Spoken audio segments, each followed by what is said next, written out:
Hadis ini menjelaskan tentang beberapa persoalan fikih solat, dan ini merupakan hal yang wajib kita kerjakan meskipun khitabnya Rasul kepada sahabat yang solatnya tidak baik, solatnya tergesa-gesa, solatnya tidak tumak ninah, tetapi iktibarnya berlaku juga kepada umat Rasul sallallahu alaihi wasallam. Kita dalam salat harus tumak ninah. Lalu seperti apa? Yang pertama, ketika Nabi sallallahu alaihi wasallam menyuruh sahabat laki-laki tadi yang masuk bolak-balik ya, suruh ulang lagi, tapi nggak dijelaskan. Nah, laki-laki tadi percaya akan perintah Rasul.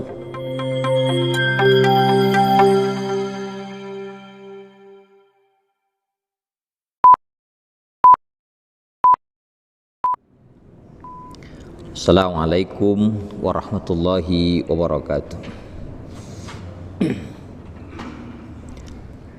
Alhamdulillah, wassalatu wassalamu ala Rasulillah wa ala alihi wa sahabatihi wa mawalah. Allahumma anfa'na bima 'allamtana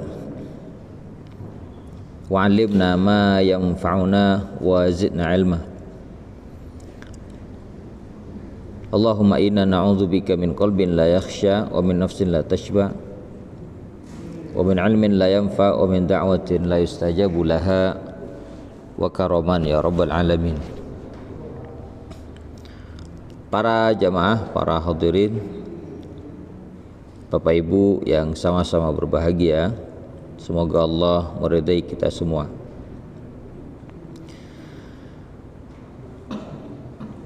Bersyukur kepada Allah atas nikmat yang telah kita dapatkan darinya, karena apa yang Allah berikan merupakan pemberian yang hanya Dia, tidak ada selain Allah yang bisa memberikan kepada kita. Maknanya hanya Allah saja, selain Allah tidak akan bisa. Dan harus kita bersyukur kepadanya agar nikmat menjadi rahmat, agar nikmat menjadi berkah. Kalau tidak bersyukur, maka nikmat itu akan menjadi azab dan laknat. Oleh karenanya para jemaah, termasuk mensyukuri nikmat, bagian daripada itu adalah kita banyak-banyak berzikir kepada Allah, banyak-banyak menyebut Allah dengan lisan kita, seperti dalam sebuah riwayat, yaitu ketika Umar bin Al-Khattab menanyakan, beliau berkata, aku mengetahui, aku tahu kalimat subhanallah wallahu akbar, tapi apa yang dimaksud dengan alhamdulillah? Lalu dikatakan, dijawab oleh Ali bin Abi Thalib, alhamdulillah kalimatun radiyahallahu li nafsih, adalah suatu kalimat yang Allah cintai untuk dirinya. Kenapa demikian? Karena alhamdulillah merupakan bentuk pujian yang berhak dipuji hanya Allah. Selain daripada Allah, jangan kita memuji. Justru kalau ada orang yang memuji dan itu ada di depan kita, seperti yang Nabi sabdakan, usut turaba ala wujuhil maddahin, kata Nabi, lemparkan, taburkan tanah kepada orang yang memuji, ke wajah orang yang memuji. Ini dipraktekkan Pak oleh seorang sahabat namanya Miqdad bin Al-Aswad. Dipuji oleh seseorang, ambil pasir buang ke wajahnya. Marah, kenapa kau lempar pasir ke wajahku? Karena aku mendengar Rasul Shallallahu Alaihi Wasallam bersabda, lemparkan tanah, taburkan pasir ke wajah orang yang memuji. Kenapa demikian? Karena pujian kepada makhluk, selain daripada membuat yang dipuji merasa tinggi, merasa sombong, merasa bangga, tentu ini bisa mengurangi kualitas amal. Dipuji di depan dia, wah bagus kamu pintar hafal Quran sebagainya, dia merasa bangga. Jangan ajak nama turun mekar kuping. Itu sudah berbahaya Pak. Dan pujian itu hanya pantas kepada Allah. Alhamdulillah kita memuji kepada Allah. Para jamaah sekalian, kita melanjutkan pembahasan kita sampai pada hadis dari Abi Hurairah. Bismillahirrahmanirrahim. Qala al-Imamul Bukhari rahimahullah an Nabi Hurairah anna an-nabiy sallallahu alaihi wasallam dakhala al-masjid. Dari Abu Hurairah bahwasanya Nabi sallallahu alaihi wasallam masuk masjid, fadakhala rajulun fasalla, maka masuklah seseorang laki-laki lalu salat. Summa jaa fasallama ala nabiyyi sallallahu alaihi wasallam, kemudian datanglah laki-laki tadi kepada Nabi dan salam atas Nabi sallallahu alaihi wasallam. Faraddan nabiyyu sallallahu alaihi wasallam faqala irji' fasalli fa innaka lam tusalli, maka menjawablah Nabi sallallahu alaihi wasallam alaihi salam. Faqala, dan bersabda, maka beliau bersabda, kembali, maka solat, kembali dan solat, karena kamu belum solat. Fasalla summa jaa fasallama ala nabiyyi sallallahu alaihi wasallam faqal, maka solatlah laki-laki tadi, kemudian datang lagi kepada Nabi dan menyampaikan salam atas Nabi sallallahu alaihi wasallam. Maka bersabda beliau, irji' fasalli fa innaka lam tusalli salasan, kembali kamu, solatlah, karena sesungguhnya kamu belum salat, sampai 3 kali berulang-ulang. Faqala, maka berkata, sudah yang ketiga kalinya disuruh balik, bolak-balik, maka berkata, walladzi ba'atsaka bil haqqi nabiyyan fama usinu ghairahu fa'allimni, demi Allah yang telah mengutus engkau dengan kebenaran sebagai nabi, apa yang aku kerjakan yang lebih baik aku kerjakan daripada dia, daripada selain yang tadi, maksudnya solatnya. Fa'allimni, ajari aku ya Rasulullah. Qala, bersabda beliau, idza qumta ila sholati fakabbir, apabila kamu berdiri untuk sholat maka bertakbirlah. Summa qra' ma tayassara ma'aka minal Qur'an, kemudian bacalah apa yang mudah bersamamu dari Quran. Summa rka' hatta tatma'inna raki'an, kemudian rukuklah sampai kamu tumakninah dalam keadaan ruku. Tsummarfa hatta ta'tadila qa'iman. Kemudian angkatlah kepalamu sampai i'tidal, dalam keadaan berdiri. Tsummasjud hatta tatma'inna sajidan. Kemudian sujudlah kamu sampai kamu tumakninah dalam keadaan sujud. Tsummarfa hatta tatma'inna jalisan. Kemudian angkatlah kepalamu sampai kamu tumakninah dalam keadaan duduk. Tsummasjud hatta tatma'inna sajidan. Kemudian sujud lagi sampai tumakninah kondisi sujud. Tsumaf'al dzalika fi sholatika kulliha. Kemudian kerjakanlah itu pada sholatmu semuanya. Hadis ini menjelaskan tentang beberapa persoalan fikih sholat, dan ini merupakan hal yang wajib kita kerjakan meskipun khitabnya Rasul kepada sahabat yang sholatnya tidak baik, sholatnya tergesa-gesa, sholatnya tidak tumakninah, tetapi iktibarnya berlaku juga kepada umat Rasul sallallahu alaihi wasallam. Kita dalam sholat harus tumakninah. Lalu seperti apa? Yang pertama, ketika Nabi sallallahu alaihi wasallam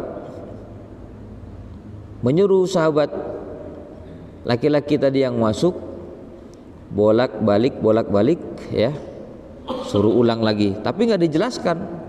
Nah, laki-laki tadi percaya akan perintah Rasul, cuman disuruh ulang, setelah diulang disuruh lagi sampai 3 kali. Nah, ini ada hikmah. Hikmahnya adalah al-bayan ba'da takrir atau ba'da tikrar, penjelasan setelah pengulangan kesalahan sampai 3 kali itu lebih kuat memahaminya, lebih tajam.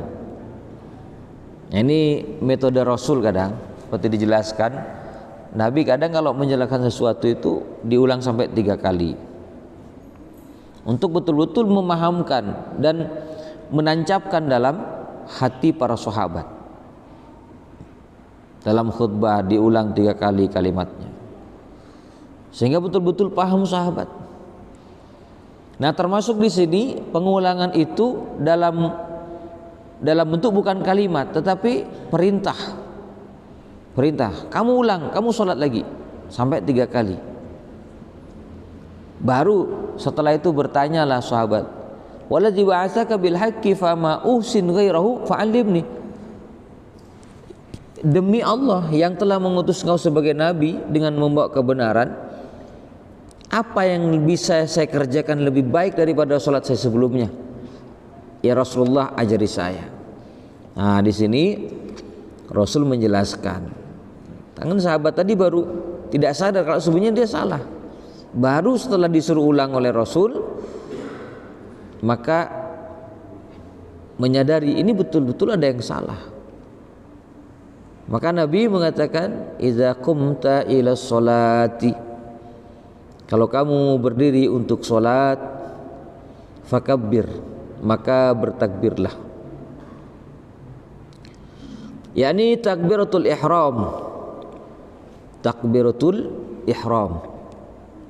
Bagaimana takbiratul ihram? Seperti biasa, lafadznya yang wajib ini adalah rukun solat. Setelah kita niat, kan rukun solat ada yang mengatakan 12, ada yang mengatakan 13, sampai ada yang mengatakan 17. Tapi semua intinya sama, Pak. Yang pertama kan niat, setelah niat baru takbiratul ihram. Bagaimana? Yakni lafaz Allahu Akbar. Tidak boleh selain daripada ini kalimat. Tidak boleh lafaz selain daripada Allahu Akbar. Baru mengangkat tangan. Ini penting Pak ya. Jadi para ulama mengatakan bagaimana posisi mengangkat tangan. Ada yang begini, sesuai dengan praktek mengangkat tangannya Nabi ketika takbiratul ihram. Takbir dulu baru angkat tangan. Allahu Akbar. Ada yang begitu Pak. Ada yang angkat tangan dulu, Allahu Akbar. Tapi yang sering kita kerjakan bersamaan, Allahu Akbar. Nyata dia mengatakan itu nggak boleh. Yang bersama itu nggak boleh. Ada yang mengatakan demikian. Takbir dulu, Allahu Akbar, Allahu Akbar, atau Allahu Akbar. Ini namanya takbiratul ihram. Selain daripada takbir ini disebutlah sebagai takbir intiqal. Takbir intiqal, perpindahan dari satu gerakan kepada gerakan yang selanjutnya. Dalam takbir intiqal, terutama kepada para imam sholat, sebaiknya jangan terlalu panjang pada lafaz Allahnya. Sebab apa? Kalau terlalu panjang akan menyebabkan gerakan jamaah itu tidak serempak. Terutama ketika berdiri mau sujud atau sujud mau berdiri. Misalkan mau sujud ya Allahu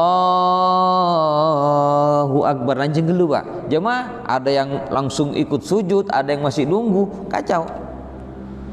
Termasuk bangun dari sujud mau berdiri, sama juga Allah, lancing dulu Pak. Ada yang begitu. Maka sebaiknya takbir itu jangan panjang-panjang seperti biasa. Panjangnya seperti matobi, Allahu Akbar, seperti biasa. Walaupun panjang pun tidak batal Pak. Cuma kalau melihat kepada kemaslahatannya kan seperti itu, untuk membuat jamaah serempak gerakannya. Maka kata Nabi, idza qumta ila sholati fakabbir. Kalau kamu salat, berdiri salat, maka bertakbirlah, yakni takbiratul ihram.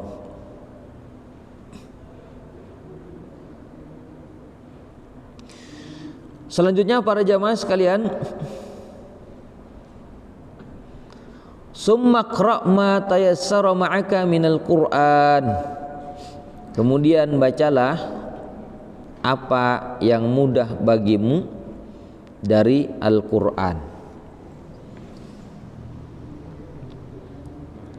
Setelah kita takbir dan bersedekap, maka rukun selanjutnya yakni membaca Al-Quran.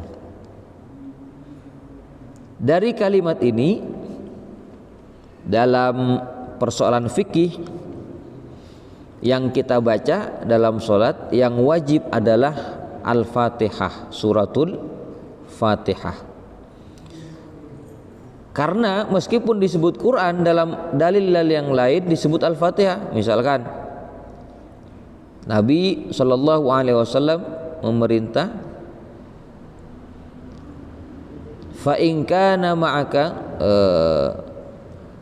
iqra summa qra bi ummil Quran summa qra bima syi'ta. Bacalah Ummul Quran, yakni Al-Fatihah. Nama lain daripada Al-Fatihah adalah Ummul Quran, Ummul Kitab. Karena dalam tafsir Al-Fatihah itu banyak Pak. Ya Al-Fatihah, Fatihatul Kitab, atau Ummul Quran, Ummul Kitab, ada Asy-Syafiyah, Al-Kafiyah, dan yang lainnya. Jadi intinya hadis ini dan yang selainnya dipegang oleh ulama fikih mazhab bahwa membaca Al-Fatihah adalah rukun. Siapa yang tidak membaca Al-Fatihah maka tidak dianggap sholat berdasarkan hadis yang lain. La sholata liman lam yaqra' bi Fatihatil Kitab. Tidak dianggap sholat bagi orang yang tidak membaca Al-Fatihah, Fatihatul Kitab. Ini mayoritas mazhab, mulai dari Malikiyah, Syafi'iyah, Hanabilah,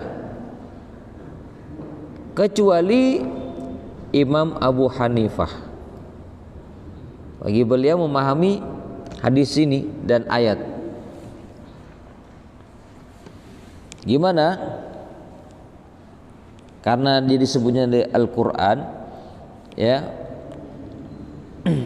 Iqra waqra summa qra ma tayassara ma'aka minal Qur'an faqra'u ma tayassara ma'aka minal Qur'an. Bacalah oleh kalian apa yang mudah dari Quran. Imam Abu Hanifah memahami enggak ada sebutan Al-Fatihah di situ, yang disebut Al-Qur'an. Sehingga menurut mazhab ini yang diwajibkan adalah membaca Quran. Boleh Quran itu suratul Fatihah, boleh surat Al-Baqarah langsung tanpa Al-Fatihah, atau surat yang lain. Cuman kita kan baru dengar Pak, mungkin baru dengar. Tapi bagi mazhab ini, bagi mereka biasa. Toh demikian kita harus melihat situasi juga, tidak boleh mengamalkan yang tidak lumrah di kalangan kita, karena akan menimbulkan fitnah, akan menimbulkan keresahan. Ini mazhab apa ini? Bagi orang-orang yang tidak tahu. Tapi mungkin di sama mazhab Hanafi itu hal yang biasa Pak. Baca takbir Allahu Akbar, sedekap langsung baca Yasin wal Qur'anil Hakim, kan biasa bagi mereka mungkin. Tapi kita tidak.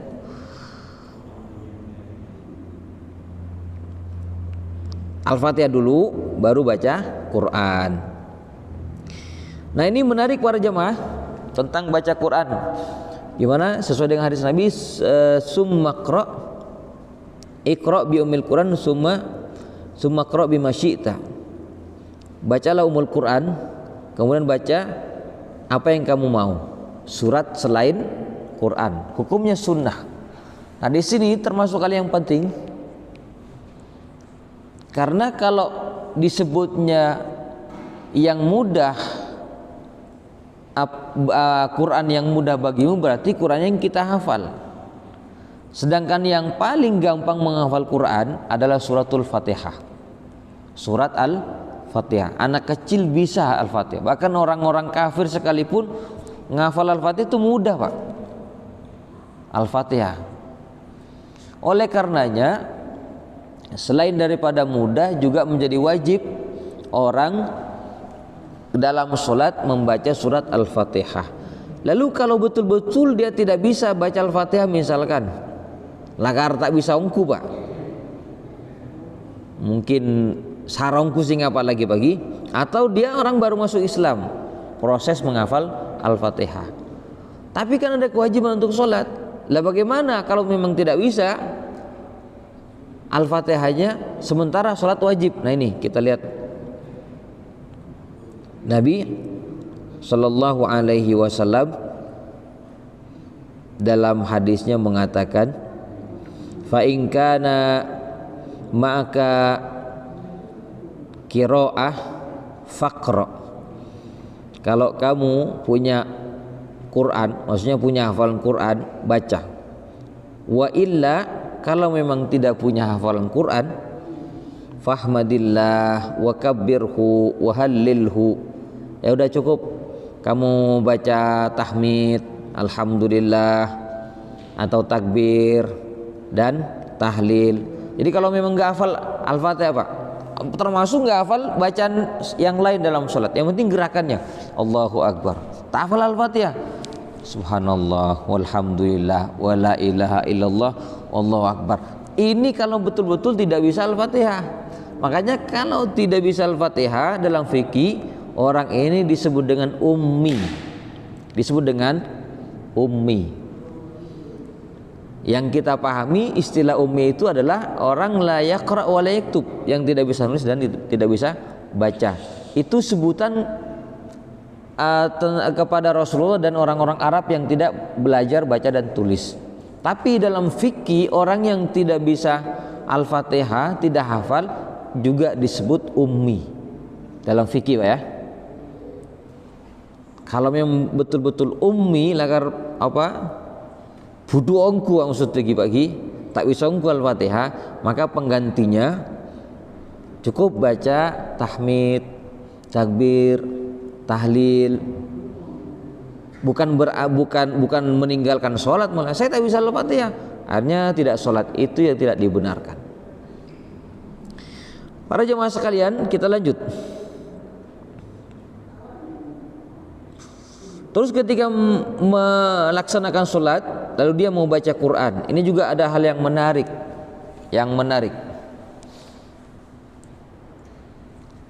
Ketika sholat lalu baca Quran, tak hafal Quran, saking nekuk Quran, mushaful Quran, ini bagaimana hukumnya? Apalagi sekarang dimudahkan dengan ada HP Pak ya. Sambil sholat, biasanya itu sholat sunnah, mungkin tahajud atau tarawih, qiyamul lail, sambil pegang Quran. Ternyata di sini para ulama beda pendapat. Kalau Imam Abu Hanifah mutlak haram, mutlak tidak boleh orang dalam sholatnya membaca Quran, apalagi memegang Quran,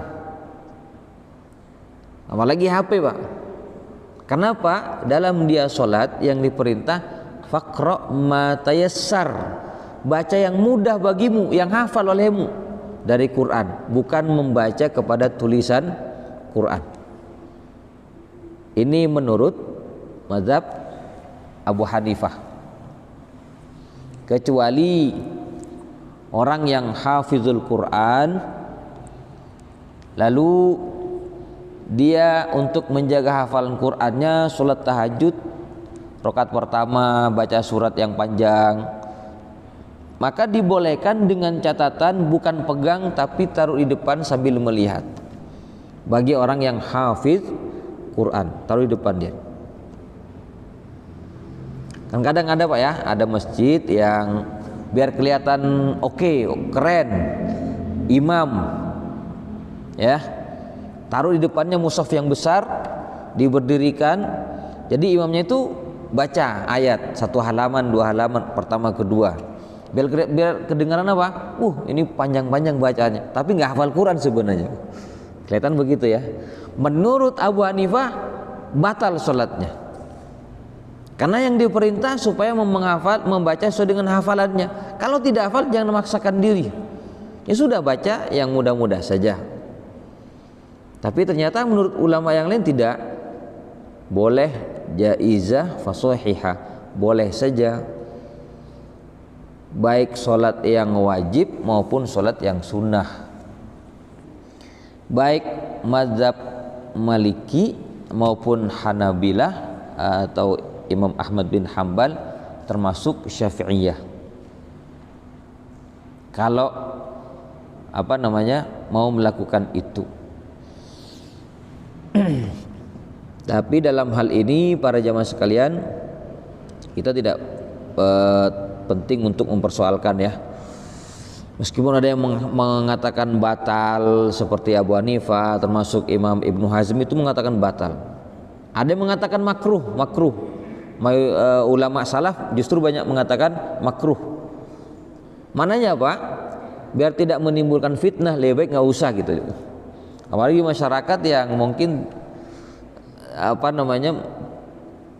mengambil kondisi-kondisi yang tidak usah, misalkan. Jadi nggak usah. Cukup cari imam yang hafal Quran gitu aja, selesai. Kadang-kadang biar kelihatan keren saja Pak, bukan betul-betul mau sholat. Para jamaah sekalian, kita lanjut. Setelah baca Quran, summarka hatta tatma'inna raki'an, kemudian rukulah kamu, kata Nabi, sampai kamu tumakninah dalam keadaan ruku.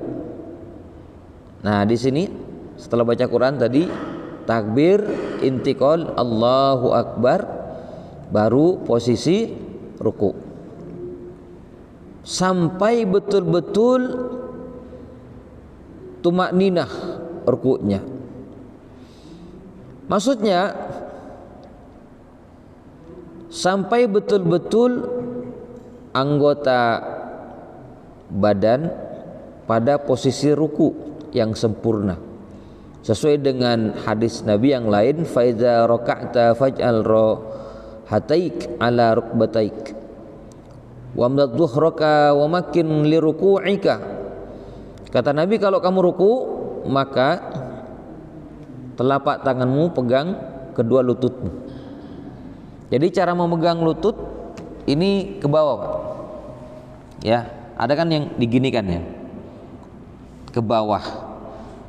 Terus hadis lain Nabi mengatakan jauhkan apa ini? Siku dari rusuk, dimekarkan, dijauhkan, jangan ditempelkan. Cuman jangan ke dalam. Pegangan tangan jangan menghadap ke dalam, ke bawah. Dan luruskan punggungmu.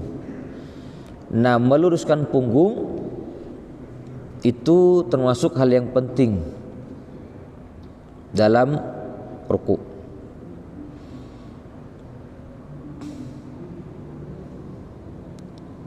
Para jamaah sekalian, kata Nabi selanjutnya, summar fahata tadila qaiman. Kemudian angkat kepalamu, badanmu sampai kamu i'tidal dalam keadaan berdiri. Dalam keadaan berdiri. Ini ada penjelasan tentang ketika i'tidal, ya. Apakah kembali bersedekap atau melepas tangan tidak bersedekap?